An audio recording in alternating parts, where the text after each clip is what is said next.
steamed cherry from the Hardwick, Abergavenny, just outside Abergavenny. Well, Hardwick's all about just a good, honest delivery of quality food.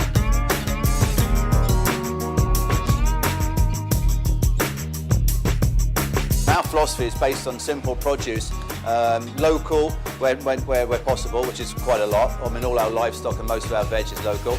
But what we don't get locally, you know, we get some nice stuff from Italy, France and Spain, but that's it. We don't get anything further than that.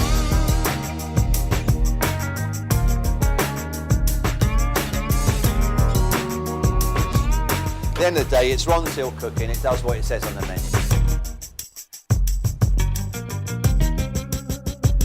So, Neil, today we are going to be cooking, following our spring theme.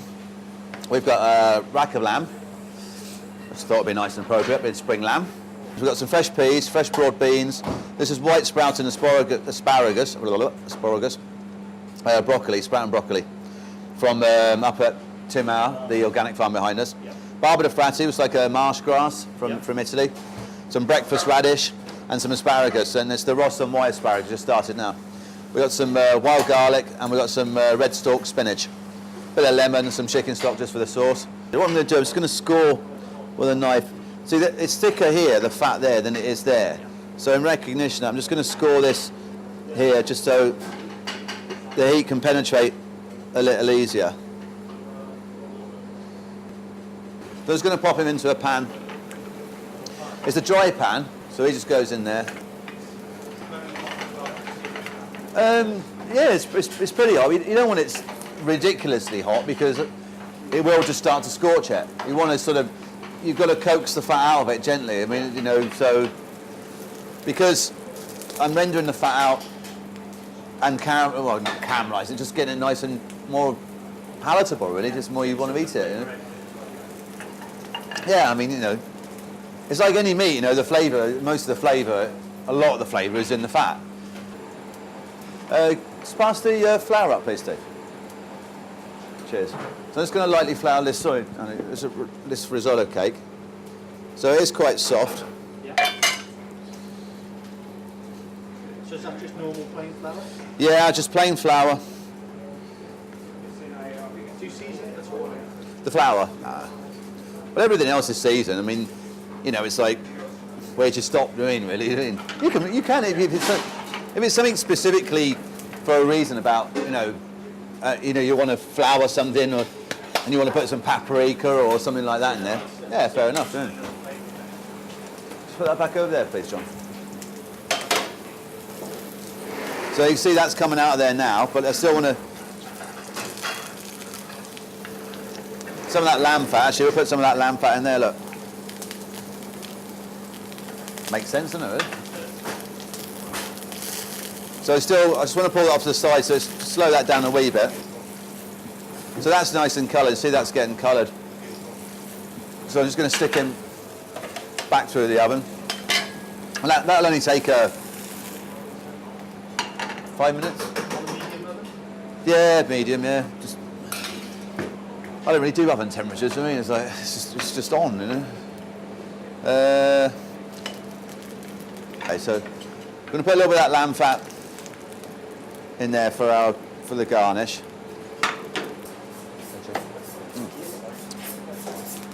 Right, just bring that off now. I'm going to cut that into cutlets on it.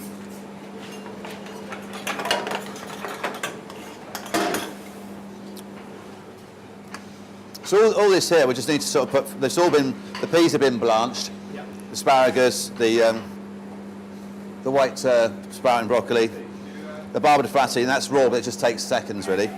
Apart from the breakfast radish, that will just go in at the end. So you always shell your broad beans? Yeah. Unless they're really tiny, I don't see the point then. So I'm just going to cut this, and as I cut it, just cut it down by the side of the bone. So you see, this here hasn't been touched obviously, but this is starting to render down. It's all, so that's what's going to cook on the pan. And I like my beef medium rare, but I like my lamb medium rare to medium. More towards medium. I think lamb just needs that little bit more cooking for me. Yeah, I think so, yeah, for the texture as well. Let's put a bit of oil on them.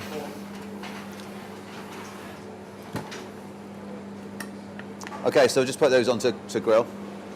They've got a grill pan that's been on the stove for a little while.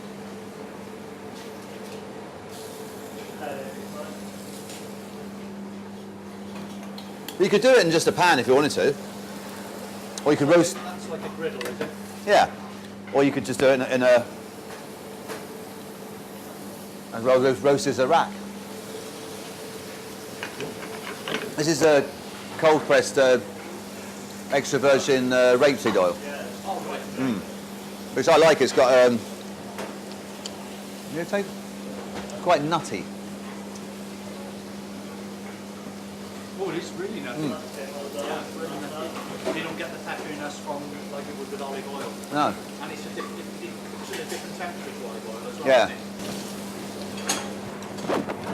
The wild garlic, just put a knife through the wild garlic.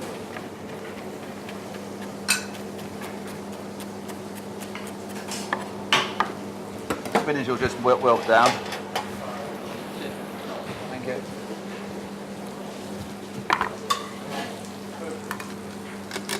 So that's all going to go in there. So that's, like I say, it's all been blanched, and that will all go into the water in 2 seconds. Just want to make sure this.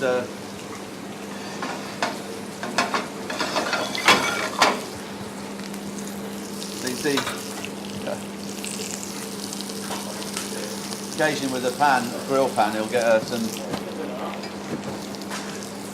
I mean, you want a bit of dark on it, but I don't want too much on this.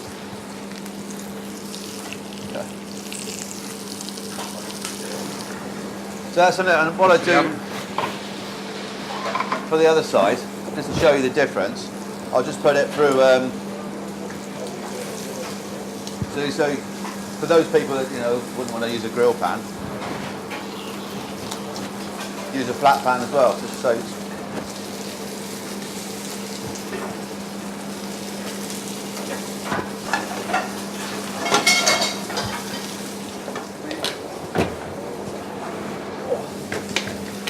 There's our risotto cake.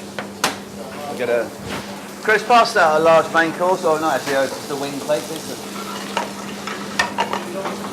texture of the meat, yeah? Right? Yeah.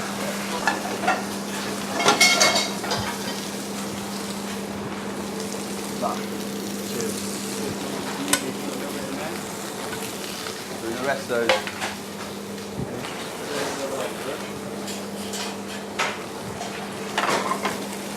There's that chicken stock, bit of chicken stock there.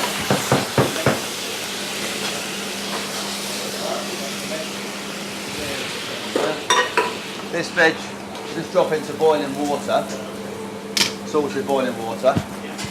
So there's a little bit, just a bit of chicken stock in the lamb pan there.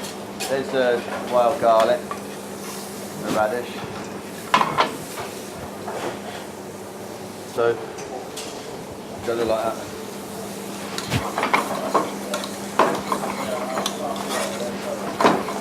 We use a little bit of salsa verde in with the vegetables, which is just fresh herbs, olive oil, capers.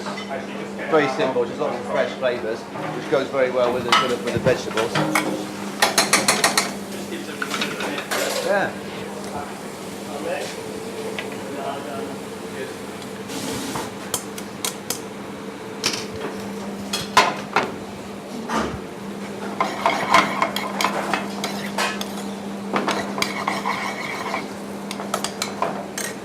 Bit of seasoning.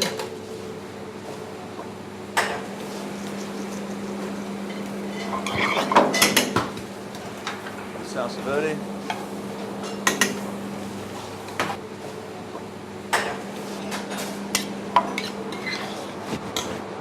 And that's now. Colours are phenomenal, aren't they? I think it's a nice way. Nice way to eat seasonal. Just try and get them off. Yep.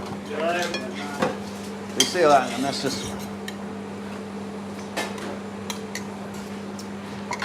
a bit of these are the nicer mouthfeel lemons with the you get what you pay for, really, Yeah. Bit of fresh mouthy lemons there. which again just gives that little bit. Because acidity is really important in this type of dish. It makes you salivate. You know, this you've got saliva glands down here. When you eat food, it makes you make you know, when you're eating, you want to be sort of thinking, oh, that's nice, I'll have some more of that, as opposed to, you know, the whole stealth food thing and pass over the taste buds undetected, you know. You know, that's something for everyone, isn't it, really? It is,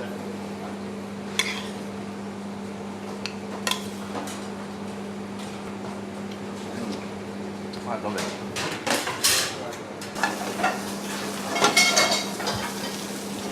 I mean, that's how it ends out, you know, grilled lamb cutlets with a risotto cake and the nice spring vegetables, and that's a nice tasty supper, that. and that is spring on a plate. Spring on the plate, yeah, absolutely. Well, you get some knife and fork, some little taste.